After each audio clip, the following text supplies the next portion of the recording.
సనాతన ధర్మ పరిరక్షణ చేసి సనాతన ధర్మ పరిరక్షణ చేసి సనాతన ధర్మ పరిరక్షణ సనాతన ధర్మ పరిరక్షణ సనాతన ధర్మ పరిరక్షణ.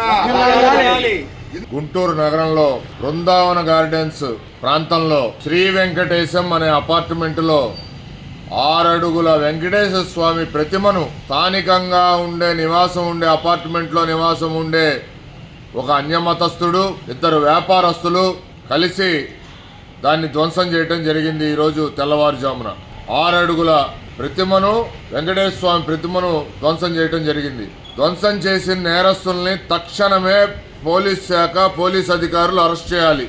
వెంకటేశ్వర స్వామికి సంబంధించిన ప్రపంచవ్యాప్తంగా ఉన్న కోటాను కోట్ల భక్తుల మనోభావాలు దెబ్బతినక ముందే ఇటువంటి దుశ్చర్యలకు పాల్పడిన నేరస్తుల్ని పోలీస్ శాఖ అరెస్టు చేసి రిమాండ్కు పంపించాలి. లేకపోతే రాష్ట్ర వ్యాప్తంగా ఈ దుశ్చర్య పైన ఉద్యమం నెలకొనే ప్రమాదం, శాంతి భద్రతల సమస్య వచ్చే ప్రమాదం ఉంది.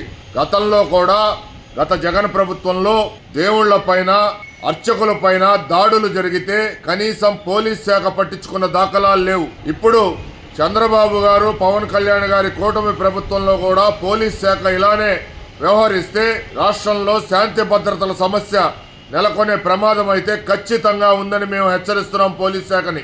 ఇటువంటి దుశ్చర్యలు అపార్ట్మెంట్ల్లో కానీ బయట ఆధ్యాత్మిక ప్రాంతాల్లో కానీ జరుగుతాయని తెలిసి వెంటనే వాటిపైన పోలీస్ శాఖ చర్యలు చేపట్టాలి. శాంతి భద్రతలు విఘాతం కలగకుండా ఉండాలి. అన్యమతస్థులైనా సరే హిందూ దేవుళ్ళలో ఉన్న అపార్ట్మెంటుల్లో అపార్ట్మెంట్లు కొనుక్కున్నప్పుడు పరమత సహనం కలిగి ఉండాలి. లేకపోతే అపార్ట్మెంట్లో కానీ ఆ ప్రాంతాల్లో కానీ ఇళ్ళు ఫ్లాట్లు కొనుక్కోకుండా తమ మతస్థులు ఎక్కడైతే అధికంగా ఉన్నారో ఆ ప్రాంతాల్లో నివాసం ఉంటే అసలు ఇట్లాంటి వివాదాలు జరగవు.